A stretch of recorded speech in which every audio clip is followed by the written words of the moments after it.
glúcidos, el metabolismo de glúcidos, la parte del catabolismo.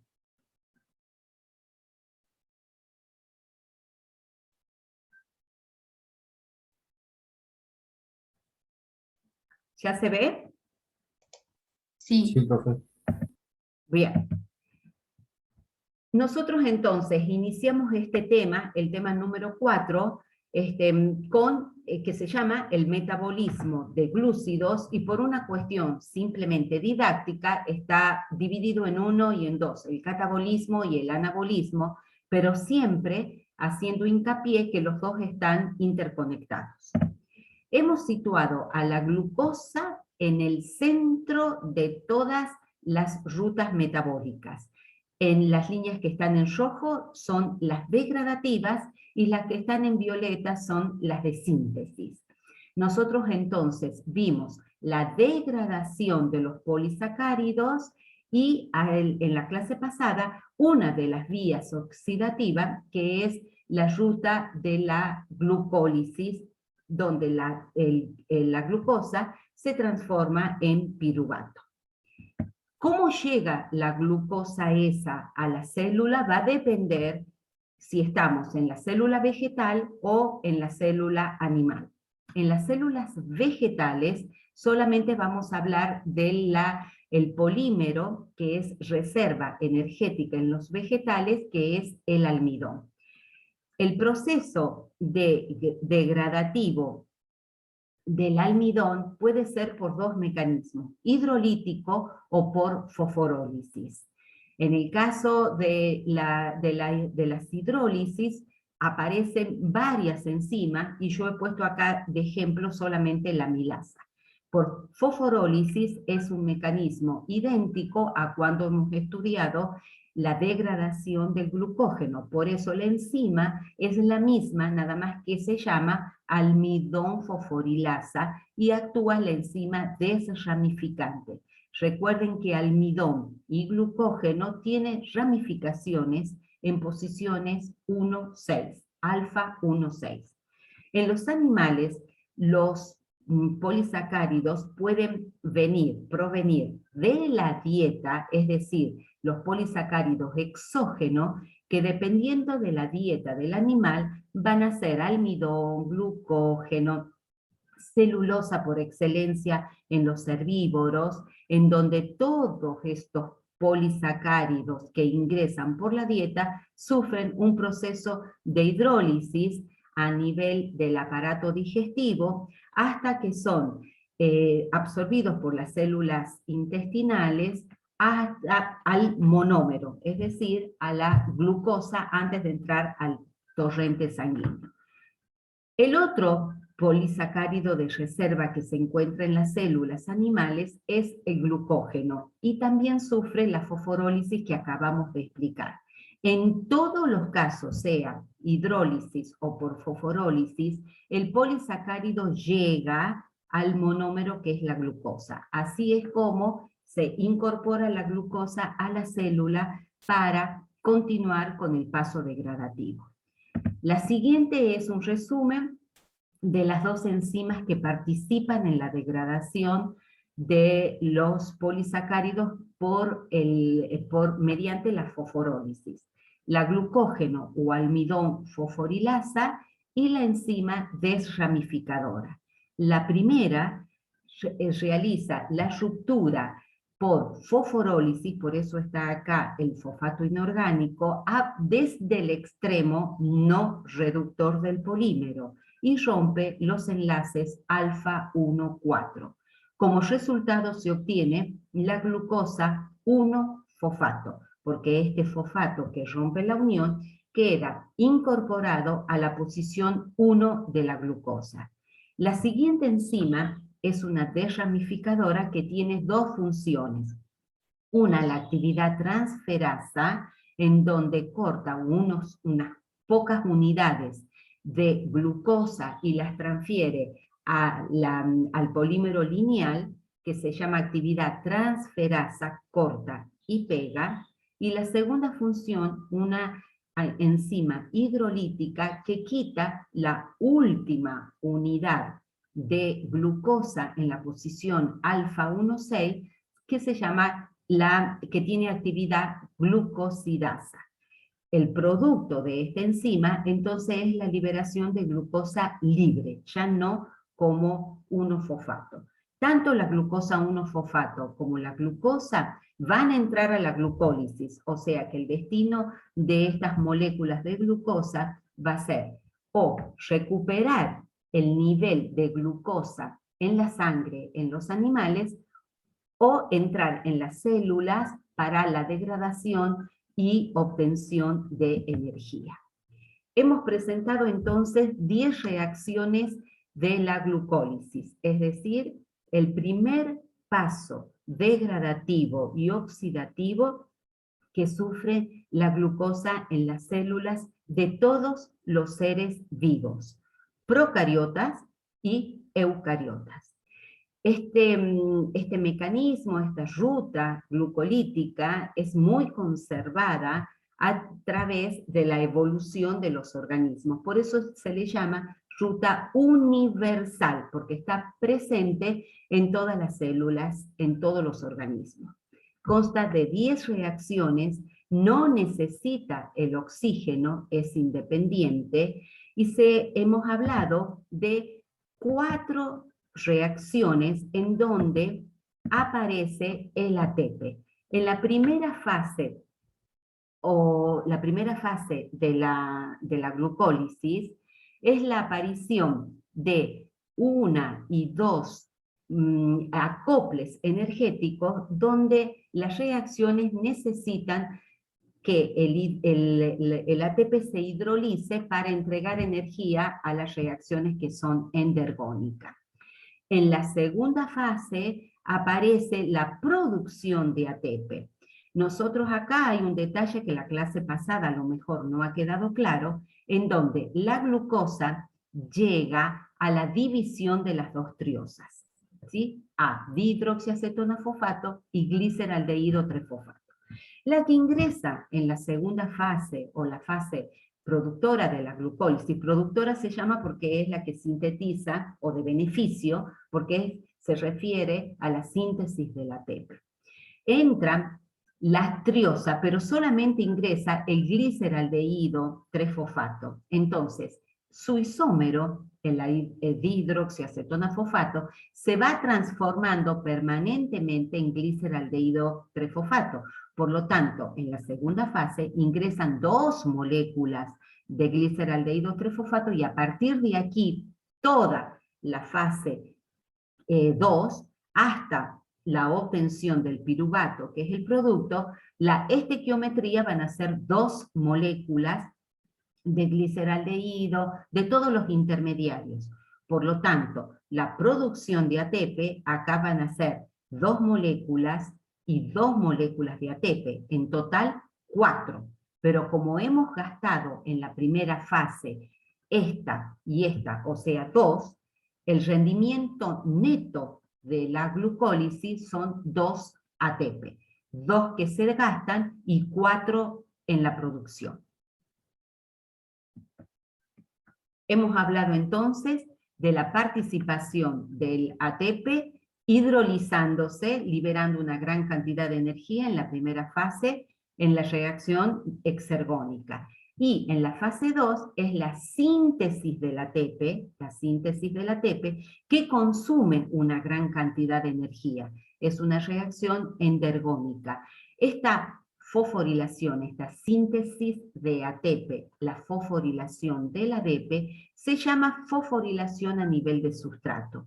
Esto es importante, el término que lo manejen, porque la síntesis del ATP, la fosforilación, siempre necesita energía, porque es un proceso endergónico, fuertemente endergónico. Entonces, sintetizar ATP demanda una gran cantidad de energía. Entonces, dependiendo de quién entregue esa energía, la fosforilación se llama diferente. Entonces, veamos, en el caso de las células vegetales, la principal síntesis de ATP se da en la fotosíntesis. Por eso se llama fotofosforilación. en la fotosíntesis, la principal fuente de ATP. Está marcado con violeta. La fosforilación oxidativa, que es un proceso que se da tanto en la célula animal como en la célula vegetal, en los microorganismos aeróbicos, esta fosforilación oxidativa es la síntesis de ATP a nivel de la cadena respiratoria, porque allí se genera energía potencial suficiente para poder sintetizar el ATP. Esto que está acá mostrado es tema de una de las bolillas de nuestro contenido, lo van a ver después. Y lo que acabamos de ver es la fosforilación a nivel de sustrato, es decir, que la energía está entregada por el propio sustrato. En la glucólisis son dos los sustratos capaces de entregar la energía para que el ADP se fosforile y genere ATP. Una es el 1,3-bifosfoglicerato y el otro, el fosfoenolpiruvato, cuya energía de hidrólisis es tan alta, por arriba de 50, por arriba de 60 kilojoule por mol, es suficiente para poder fosforilar al ADP. Por último, vimos que de las 10 reacciones solo tiene un paso oxidativo. Nosotros hemos definido que es exergónica, que es degradativa, una molécula de 6 pasa a 3, a 2 triosas, que llegan a piruvato, y un paso oxidativo en donde se genera el poder reductor. Es decir, el intermediario se oxida, pasa de función aldehído a ácida, y el transportador de electrones es la coenzima NAD. Por lo tanto, este rendimiento energético es la conservación de la energía como poder reductor, el NADH, y las moléculas de ATP. Nosotros mostramos acá el flujo de electrones cuesta abajo en el proceso oxidativo de la glucólisis. Nosotros hemos visto este primer paso en donde la glucosa se transforma en piruvato con liberación de las dos moléculas de ATP como neto y las dos moléculas del poder reductor. Entonces, lo que sucede a continuación se da en los organismos aeróbicos, en donde el proceso oxidativo va a continuar cuesta abajo, liberando en cada etapa, en cada escalón, energía que se conserva en forma de ATP y de poder reductor, acá lo están viendo, ATP y poder reductor, y finalmente el aceptor final de electrones es el oxígeno y se transforma en agua. Por eso, la degradación, la oxidación completa de la glucólisis hasta dióxido de carbono y agua es en los organismos que pueden tener como aceptor final el oxígeno. Nosotros vimos la primera parte que se muestra acá. Bien, vamos a continuar entonces definiendo, retomando, mejor dicho, cuáles son los objetivos de la glucólisis. Dijimos entonces que era generar energía. Acabamos de ver que la energía que está en los enlaces de la glucosa está en el proceso de la glucólisis conservada en las moléculas de ATP, en las moléculas del poder reductor, del NAD reducido, y en las dos moléculas de piruvato, que pueden continuar todavía con el proceso oxidativo hasta el final. Ese era el primer objetivo. Y el segundo objetivo era generar precursores para los procesos biosintéticos. Siempre dijimos entonces que tanto el anabolismo como el catabolismo, ambas rutas, están conectadas. Acá mostramos entonces, en forma esquemática, cómo los intermediarios de la glucólisis, dependiendo de las necesidades de la célula, son retirados para la síntesis de otras moléculas.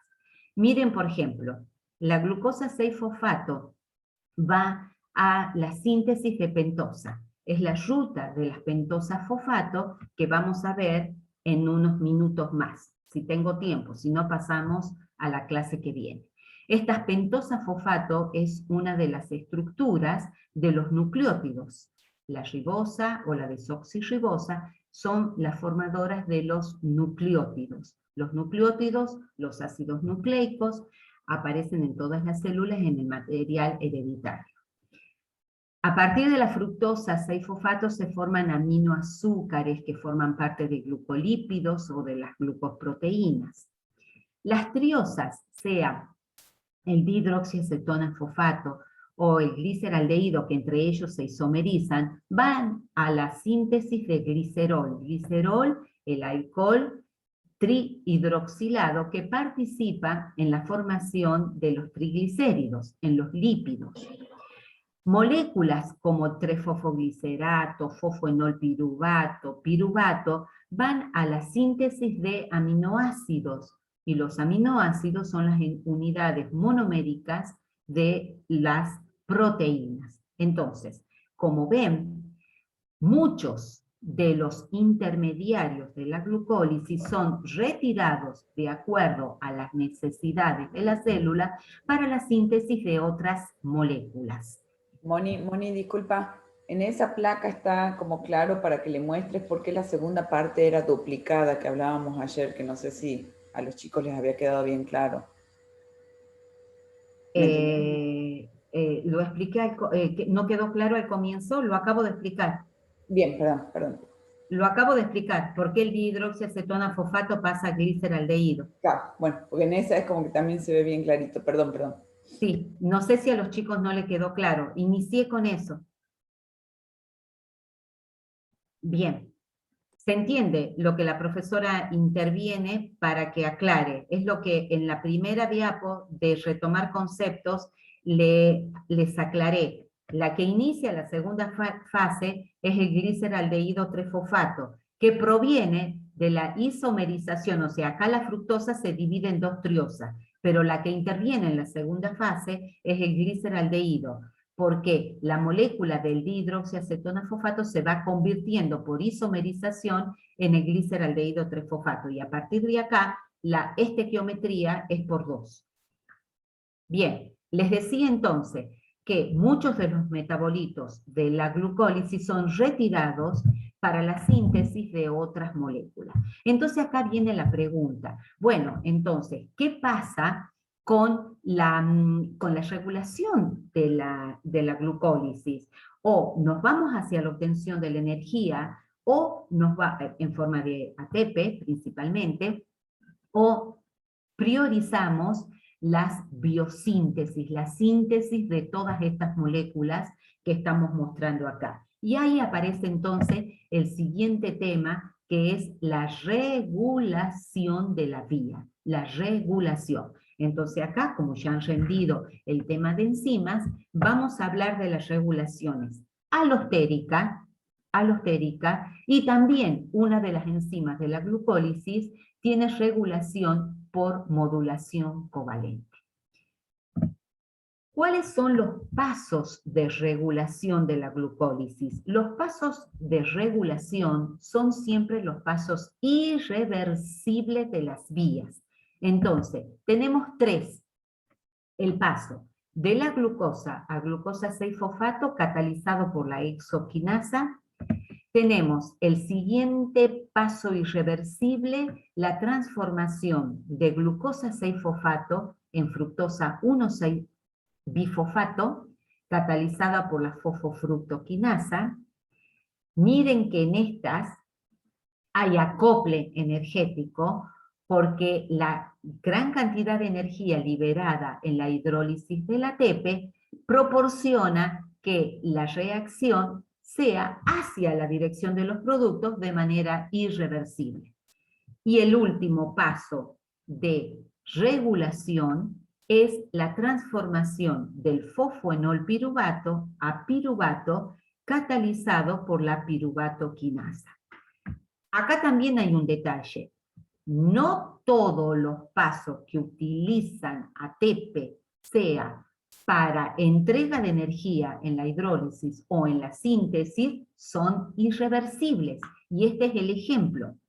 Este ejemplo donde se sintetiza ATP es reversible. Y este paso lo vamos a volver a ver cuando desarrollemos un tema siguiente que es la gluconeogénesis. Entonces, insisto, no todos los pasos de acople energético son irreversibles. Esto viene a raíz porque en uno de los prácticos, los alumnos o una alumna ha preguntado si las enzimas típicamente, por ejemplo, las liasas, actúan en reacciones irreversibles. Entonces la respuesta fue que no se puede vincular la acción, la función de las enzimas en si la reacción va a ser reversible o no. Esto quiere decir que las enzimas pueden catalizar reacciones reversibles o irreversibles, porque no depende de ellas que lo sean. Eso depende de otros factores, si la reacción va hacia la formación de los productos o no. Entonces, no está vinculado los pasos reversibles o irreversibles con la función de las enzimas. Hay óxidos reductasas, por ejemplo, que catalizan reacciones irreversibles. Y esta que estamos viendo acá, que es del grupo 1, o sea, una óxido reductasa, es reversible. Bien, entonces, aclarando esto, porque estas son cosas que vamos a ir retomando mientras se desarrolle la materia. Los pasos irreversibles son típicamente los pasos de regulación. Entonces, sí, las enzimas que participan acá, independientemente de qué grupo son enzimas reguladoras. Esto quiere decir que son enzimas con más de una subunidad, son estructuras moleculares grandes, tridimensionales, que tienen sitio para aceptar a moléculas reguladoras que se llaman modificadores. Veamos entonces la primera de las regulaciones que la ejerce la exoquinasa. Este es un paso muy sencillo. Acá dice que en las plantas no es importante, o sea, este paso no aparece como, a pesar que la enzima es reguladora, no influye en la velocidad, en la glucólisis de las plantas.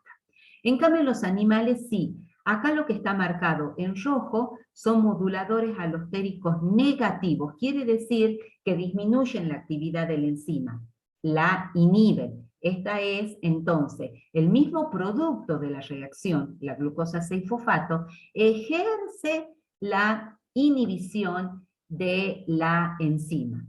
Esto se llama retroalimentación, o sea, va para atrás, retroalimentación. Y es lógico que esta primera enzima sea reguladora, porque es la que va a marcar el paso de la vía. Si la vía está por cuestiones energéticas regulada al primer nivel, hace ahorro de todos los intermediarios metabólicos. Entonces, por una lógica celular, el primer punto de regulación es el primer paso, es decir, la transformación de la glucosa en glucosa 6-fosfato. Acá son pocos los moduladores que intervienen. La glucosa 6-fosfato, su propio producto, o el fosfato inorgánico libre, que en este caso es un activador de la enzima, es un modulador positivo. Entonces recuerden que los moduladores, sean positivos o negativos, entran en sitios alostéricos, diferentes del sitio activo. El segundo paso de regulación es la fosfofructoquinasa. Acá sí aparece la distinción entre la regulación de la célula animal y la regulación de lo que ocurre en las vegetales.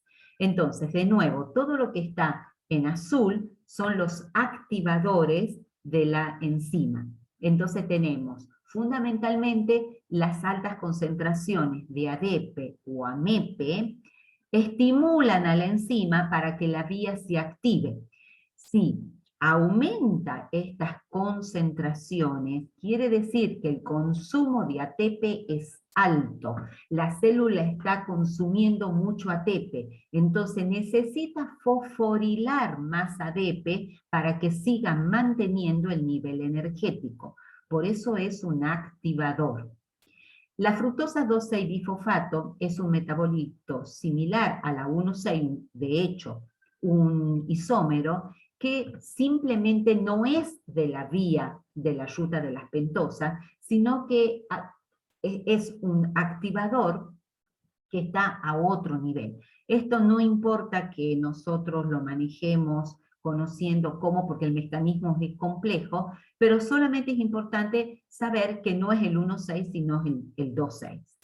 Mientras que los inhibidores, los moduladores alostéricos negativos van a ser el propio ATP, obviamente, si el ATP no se consume en la célula y se aumenta porque la célula está en reposo, entonces la vía va a comenzar a funcionar más lenta, porque no necesita tanto ATP. Entonces, el propio ATP que se acumula en la célula la regula negativamente. La molécula del citrato tampoco es metabolitos de la vía. Este citrato aparece mucho más adelante en el camino oxidativo, en el ciclo de Krebs, precisamente, que también ejerce una modulación negativa. En las plantas, las que activan es el fosfato libre y el fosfoenolpiruvato, que está más abajo de la propia vía glicolítica. La última enzima de regulación es la fosfofructoquinasa. Entonces, acá los activadores de la enzima piruvatoquinasa es sí la fructosa 1,6-bifosfato propia de la ruta y moléculas como el NAD oxidado, de nuevo los AMP y ADP, porque volvemos a hacer la misma, la misma observación, en donde si esto está en aumento, quiere decir que el ATP está consumido a alta velocidad, está necesitando energía la célula.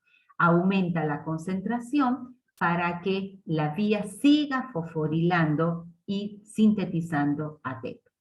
Por el contrario, los inhibidores va a ser en alta en ATP, en alta, concentraciones altas del poder reductor, es uno de los productos de la vía glucolítica. La formación de poder reductor. El acetil-CoA, molécula que no aparece en la ruta, pero sí son moléculas intermediarios metabólicos después de la vía glucolítica. Ya lo vamos a ver, es el acetil-CoA, ejerce una modulación negativa. Y en las plantas, propiamente el citrato inhibe a esta enzima. Esto a lo mejor es difícil de acordarse. Entonces, en la próxima diapositiva hay un breve resumen de estos pasos que acabo de hablar de la regulación. En este solamente se compara la célula animal y la célula vegetal, los principales puntos que los distinguen. Miren, la transformación de la glucosa 1,6 hasta piruvato son todas las líneas estas cortaditas porque quiere decir que hay varios pasos. El último paso, la transformación de fosfoenolpiruvato a piruvato, como vimos, está inhibido, está el 1,6, la fructosa 1,6, inhibe a la última enzima que es la piruvatoquinasa. Fundamental la inhibición, en este caso, en los animales. Pero en los vegetales está un cuesta arriba, el principal punto de inhibición. El fosfoenolpiruvato ejerce la inhibición de la fosfofructoquinasa como principal en comparación, la diferencia de los puntos de inhibición entre o activación entre la célula animal y la vegetal. Acá el fosfonolpiruvato cuesta arriba, inhibe a la fosfofructoquinasa y la molécula de 1,6-bifosfato hacia abajo activa a la piruvatoquinasa. Simplemente para que comparen, esto es para que los ayude a estudiar.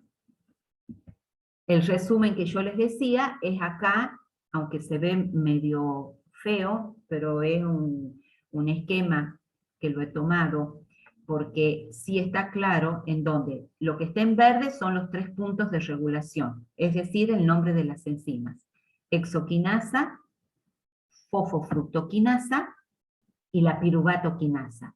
Lo que está en azul son los activadores. Entonces, el fosfato inorgánico, el fosfato libre de la célula inorgánico, activa a la primera, a la hexoquinasa, y el producto primero de esta reacción, la glucosa 6-fosfato, la inhibe. El segundo punto de inhibición, de nuevo activado por el fosfato inorgánico, por el AMEP o ADP, por la fructosa 2,6-difosfato, que hicimos esa observación, que es una 2,6-difosfato, activa, estamos viendo la columna de la izquierda, todos los activadores.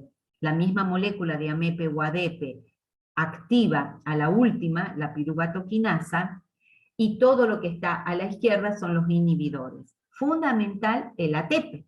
El ATP, cuando está en alza, otra molécula es la fosfocreatina, otra molécula que entrega energía, no la vemos nosotros, solamente les comento que sí es una molécula que entrega energía.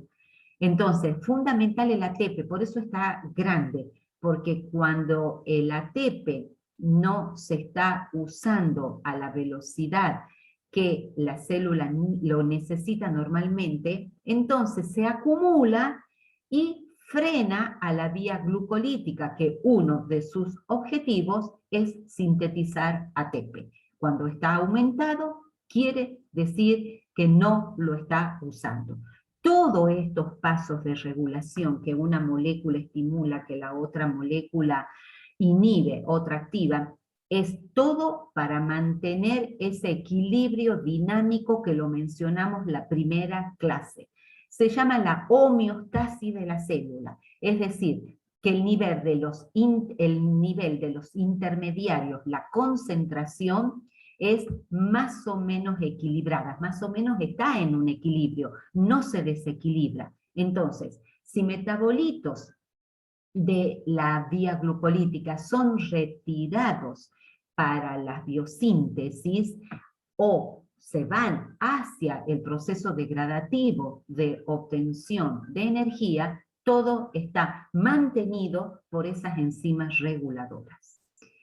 El último esquema, que es este que está acá, indica que la enzima piruvatoquinasa, además de su modulación, de su regulación alostérica, tiene la modulación covalente.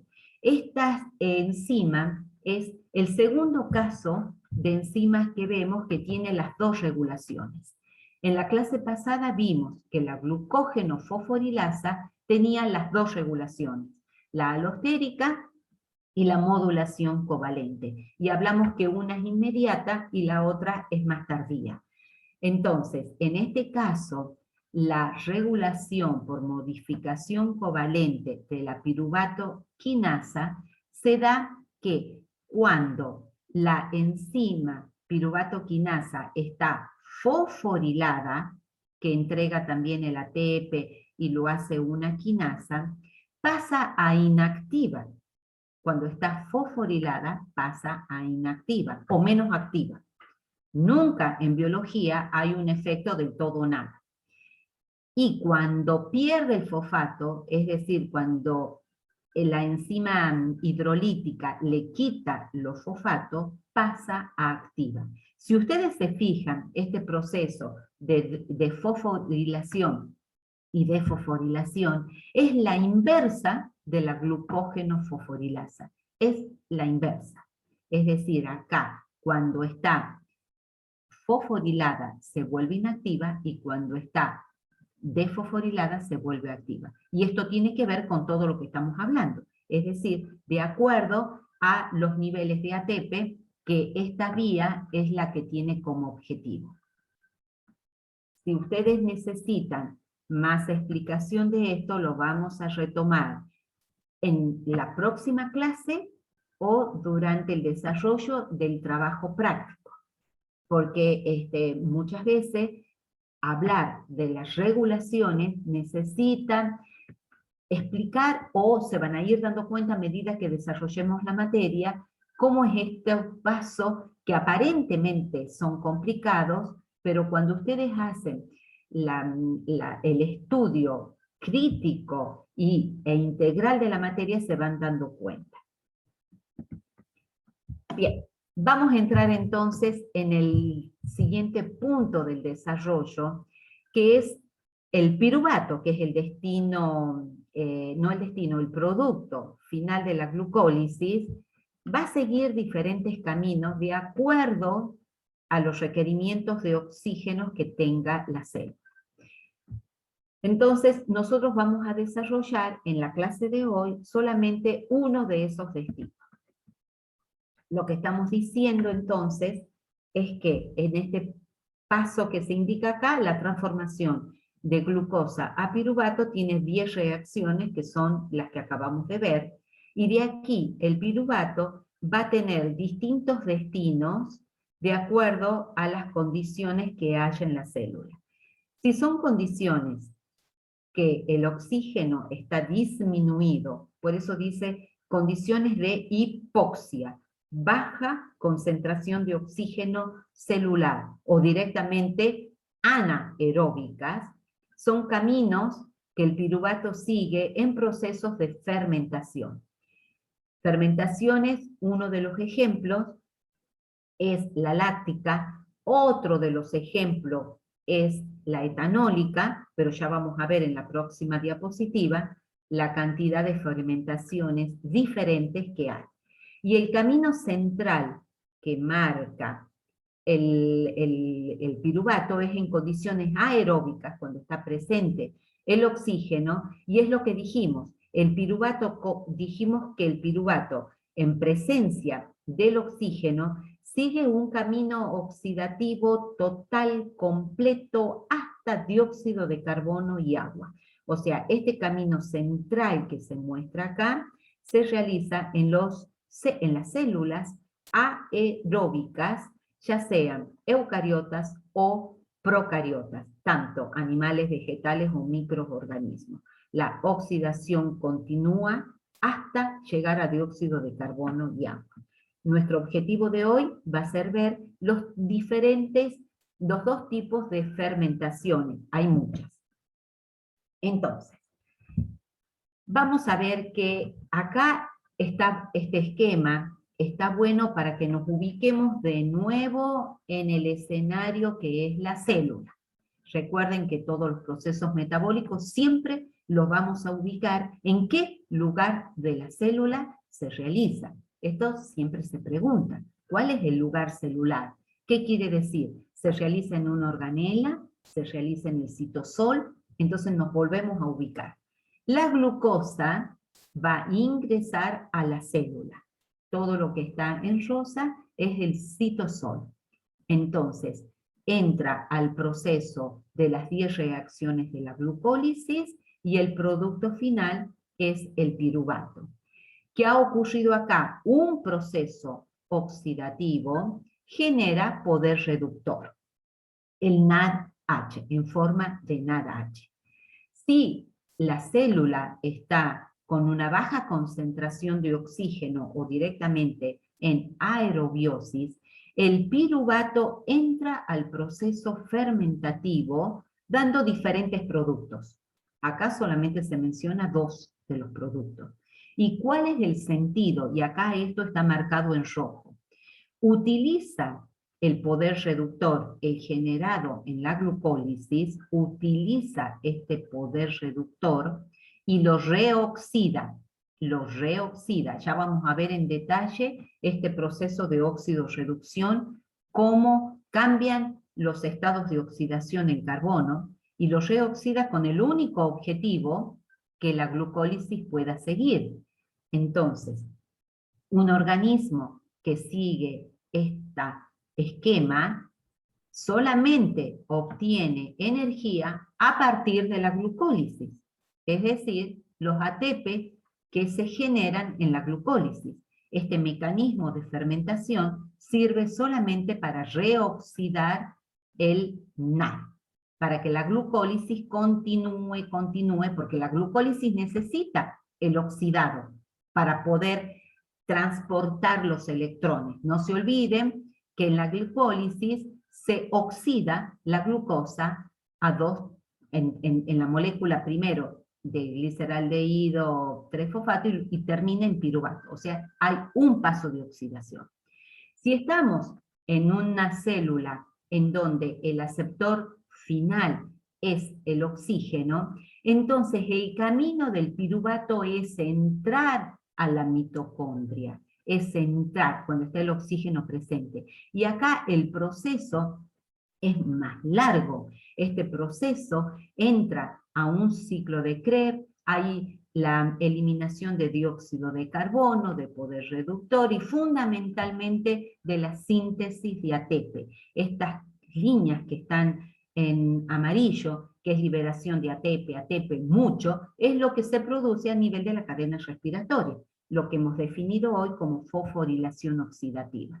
Entonces, claramente, el camino hacia la izquierda es el de las fermentaciones y el camino, perdón, de la derecha, y el de la izquierda es en los organismos aeróbicos la oxidación completa. Estos son distintos tipos de fermentaciones, solamente les quiero mostrar que a partir de el piruvato podemos obtener diferentes productos que tienen interés industrial.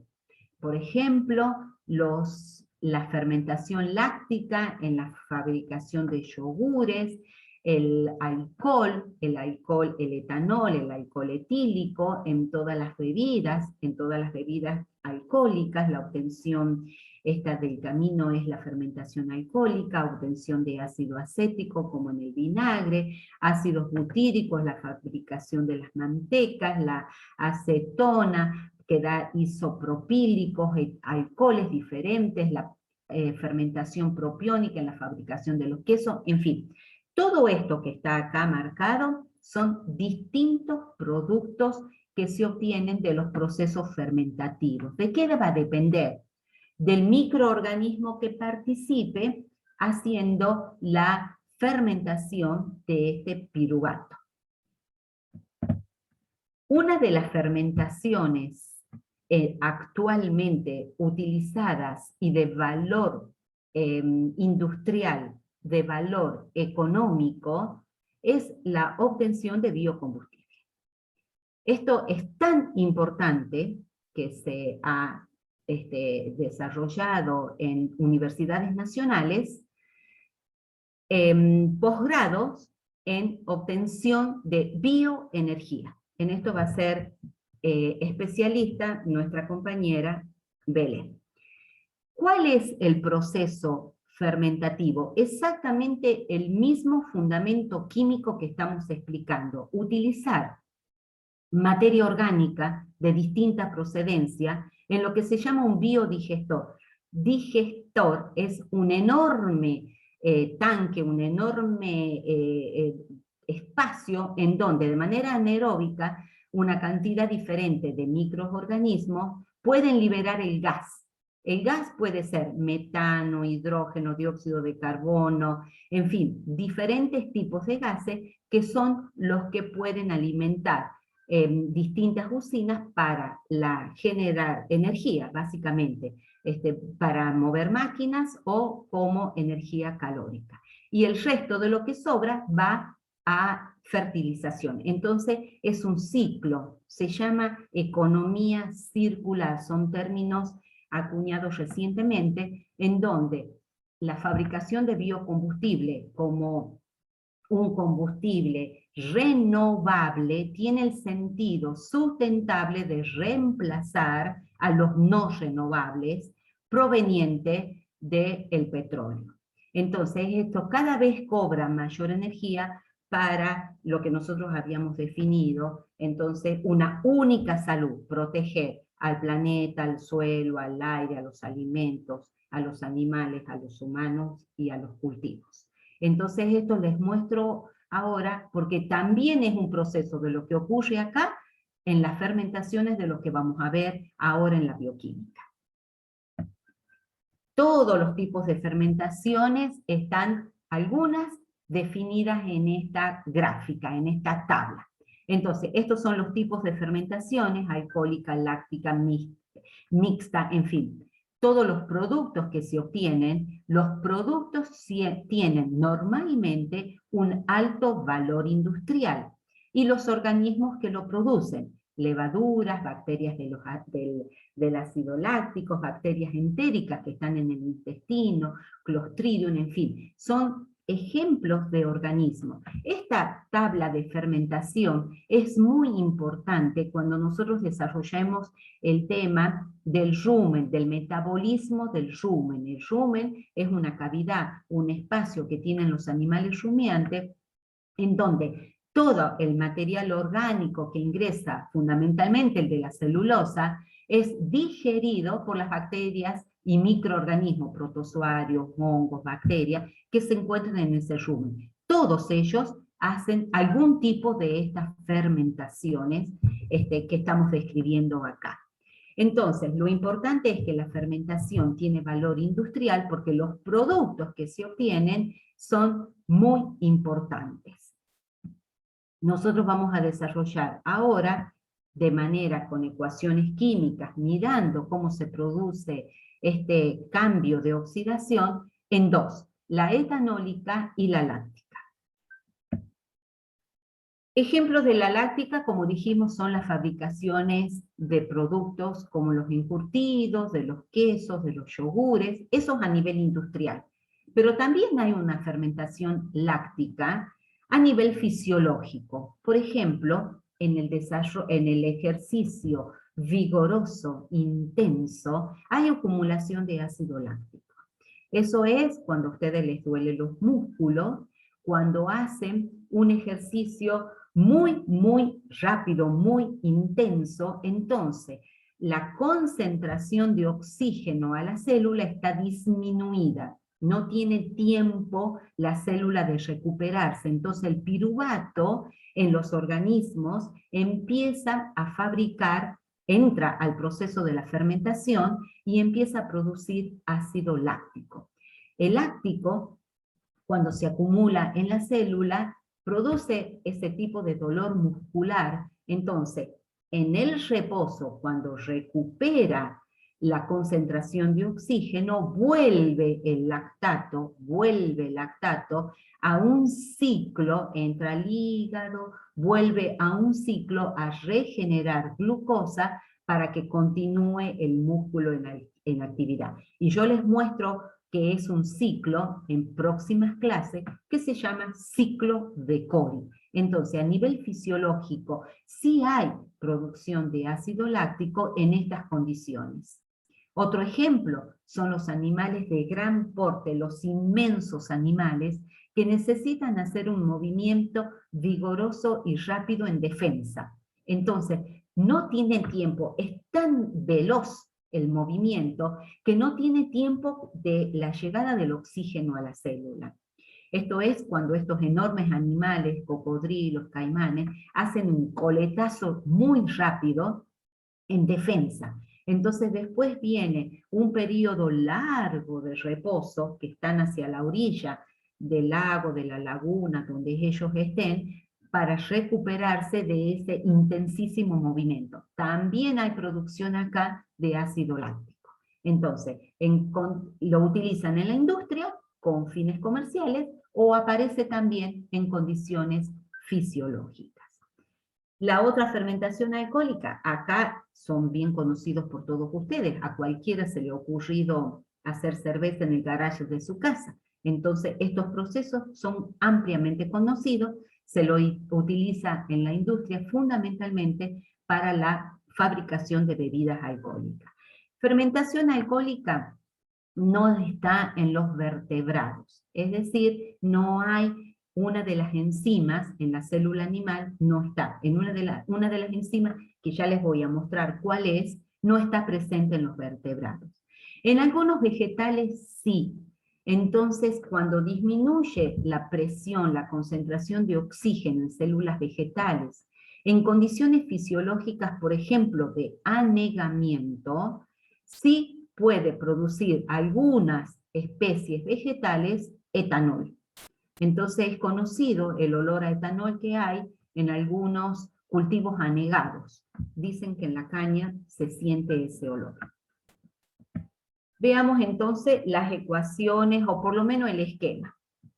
La glucosa se ha transformado en piruvato por medio de la glucólisis y ha generado como productos el ATP, 2 ATP y el poder reductor. En las fermentaciones, este piruvato, entonces, toma el poder reductor y se reduce a una molécula de ácido láctico en el caso de la fermentación láctica o de etanol en el caso de la etanólica.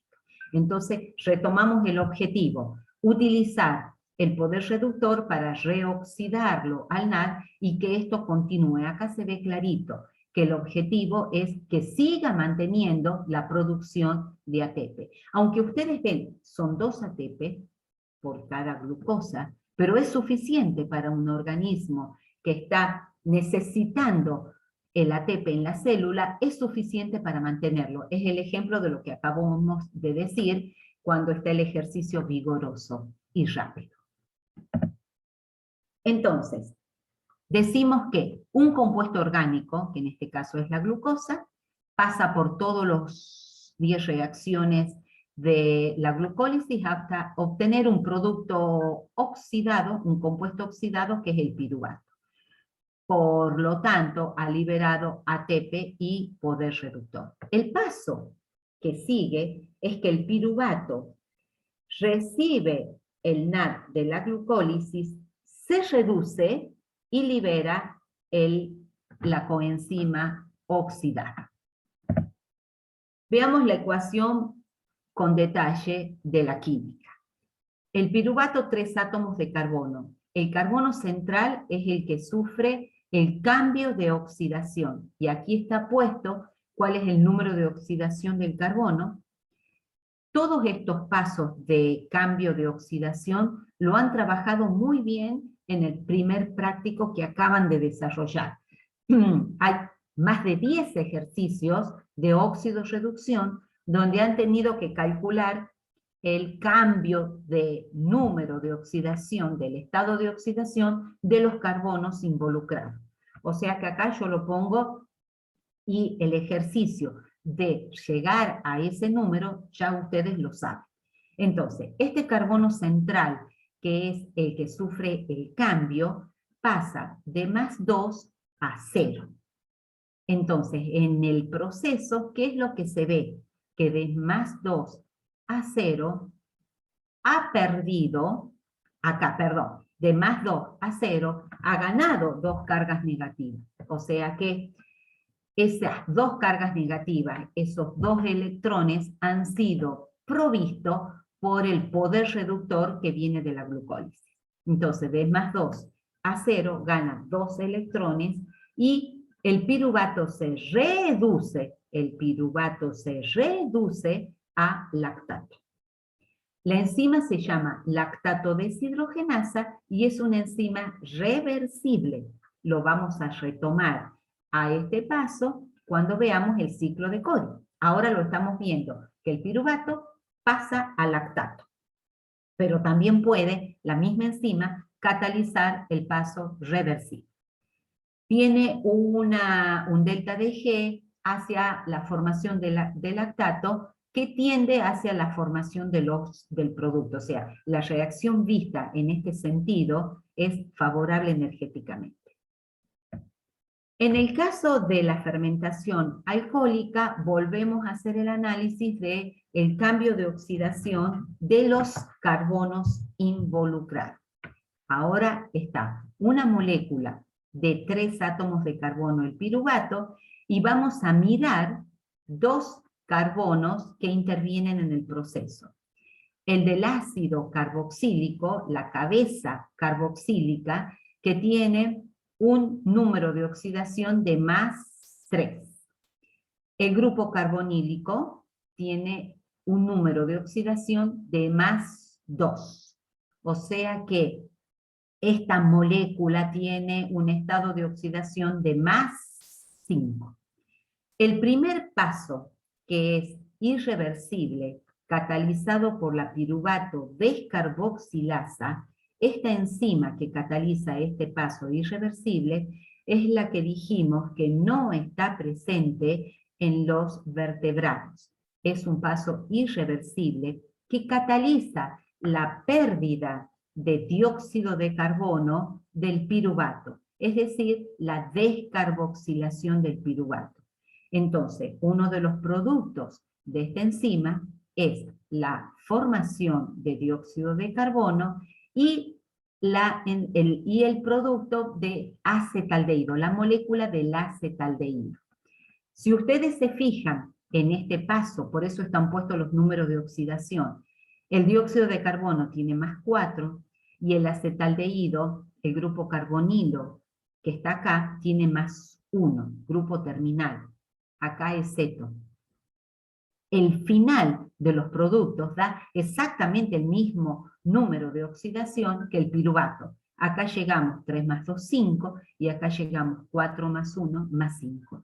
No hay cambio del estado de oxidación, es una descarboxilación simplemente porque ha perdido el grupo carboxilo hacia dióxido de carbono. La ruptura esta que se realiza acá, interviene una coenzima, tiamina pirofosfato. Ya les voy a mostrar la que sigue, un cuadro grande de coenzimas donde cada una cumplía funciones distintas. Esta es la primera vez que vemos la tiamina pirofosfato, coenzima que interviene en el corte de carbonos unidos a un carbonilo. La vamos a ver en más de una oportunidad. Entonces, coenzima tiamina pirofosfato. A continuación, la molécula recién formada de acetaldehído, entonces sí toma los electrones que provienen de la glucólisis cargados por el NAD reducido para la transformación en etanol. Entonces aquí se muestra que de +1 pasó a un estado de oxidación de -1. Entonces 2 electrones entraron cargados por el NAD reducido para la transformación de etanol. La alcohol deshidrogenasa sí es una enzima que cataliza este paso reversible. Alcohol deshidrogenasa, presente en el hígado de los mamíferos, por eso el etanol se desintoxica en el hígado. En las borracheras, entonces, cuando esta capacidad de transformar el etanol en ese acetaldehído está sobrepasada, el etanol entra en sangre y produce lo que todos conocen. Le decía entonces que en este cuadro que retomamos siempre, la tiamina de pirofosfato de tiamino, tiamina pirofosfato, indica acá que produce la ruptura de enlaces adyacentes al grupo carbonilo. Es lo que acabamos de ver. Proviene de la vitamina B1, o sea, la vitamina B1, acá están todos, entre paréntesis, las vitaminas que aportan parte de la molécula de la coenzima, por eso la necesidad de incluir en las dietas las vitaminas que lo aportan los nutrientes, entonces tiene que ver con que son parte de las coenzimas. Acá en este caso es la tiamina. Es otro ejemplo de las coenzimas que vamos retomando. Como último, sí, puedo ver un poquito más, es la comparación del balance energético. Acá se muestra glucólisis anaeróbica, es decir, cuando el destino de la glucosa a piruvato llega hasta lactato, o sea, son los procesos de fermentación. Entonces, en este caso, la glucólisis tiene un delta de G0 de menos 25,1 kJ por mol. La producción es de lactato y de ATP en este proceso de glucólisis anaeróbica. En la aeróbica, llamada aeróbica por el último paso, pero en el primer paso lo que se muestra es independiente del oxígeno, ya lo sabemos, es el primer paso de la glucólisis, donde toda la energía de la glucólisis, de la glucosa, la contenida en los enlaces, queda retenida, 2 moléculas de piruvato, ATP y el poder reductor. Ese proceso libera menos 85, tiene un delta de G0 de menos 85 kJ. Y cuando está presente el oxígeno, es decir, la oxidación completa de la glucólisis, de la glucosa a dióxido de carbono y agua, libera menos 2840 kJ por mol. Toda esta energía que se libera en este proceso es energía útil que se aprovecha para hacer el trabajo. Es todo lo que venimos los términos retomando desde el comienzo. Energía que se conserva en forma de ATP para realizar el trabajo útil de la célula. Si la célula no puede hacer esto, muere y se iguala con el entorno. Bien, la última vía central, y acá me detengo, dijimos entonces de las fermentaciones, les he contado las historias de las fermentaciones, el proceso químico propiamente, cómo se transforma el carbono que se reduce, y la línea central son en condiciones aeróbicas. Este proceso se da entonces, como dijimos, hacia la izquierda, en las mitocondrias, y la transformación de piruvato va a la molécula que se llama acetil-CoA. Ese proceso químico es complicado, aunque se ve simple, porque lo que es complicado es el complejo enzimático que participa. Esto lo vamos a retomar cuando veamos ciclo de Krebs, pero ahora les dejo presentado. Es un complejo de muchas subunidades que aparecen 3 tipos de subunidades, en donde se nombra E1, enzima 1, E2, E3. Cada una tiene una función diferente. Y tiene además 5 coenzimas que participan. Una coenzima A, ¿qué hace la coenzima A? Transporta grupos acilos. La coenzima NAD, ¿qué hace la coenzima A? Son enzimas de oxidorreducción, transportan electrones. ¿Qué hace el TTP? El fosfato de tiamina corta carbonos que están unidos al grupo carbonilo, libera dióxido de carbono. ¿Qué hace el FAD? El FAD es una coenzima que también transporta electrones. Entonces tienen 1, 2, 3, 4, 5 coenzimas, cada una con una función diferente, participando en ese enorme complejo que se llama piruvato deshidrogenasa. Reacción que es irreversible, eminentemente irreversible, y provoca la ruptura del piruvato hacia acetil-CoA y dióxido de carbono. Nosotros en la fermentación alcohólica acabamos de ver una descarboxilación en donde no había cambio del estado de oxidación de los carbonos. Pero miren lo que pasa acá. Volvemos a trabajar con los estados de oxidación de la molécula, +3 y +2. O sea que hasta acá la molécula tiene los carbonos que están involucrados +5.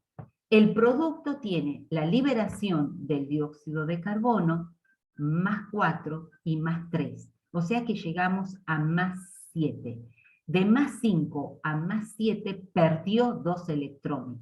Entonces, esta descarboxilación en esta ecuación sí es oxidativa. Entonces, durante todo el transcurso de la materia, vamos a ver descarboxilaciones oxidativas, como este ejemplo que estamos viendo, y otras que no lo son. Simplemente pierde dióxido de carbono por una descarboxilación. La reacción entonces es exergónica, irreversible y tiende a la formación de productos, cuyo producto final, que es el acetil-CoA, ingresa, no se olviden que estamos en mitocondria, matriz mitocondrial. Entonces, finalmente entra lo que se llama ciclo de Krebs, aceptor final en la cadena respiratoria, oxígeno, agua, todo el proceso final de la combustión total, de la oxidación total. Esta ecuación la vamos a retomar. Bien. Hasta aquí llego, para no demorar. Ufa. Ahí está.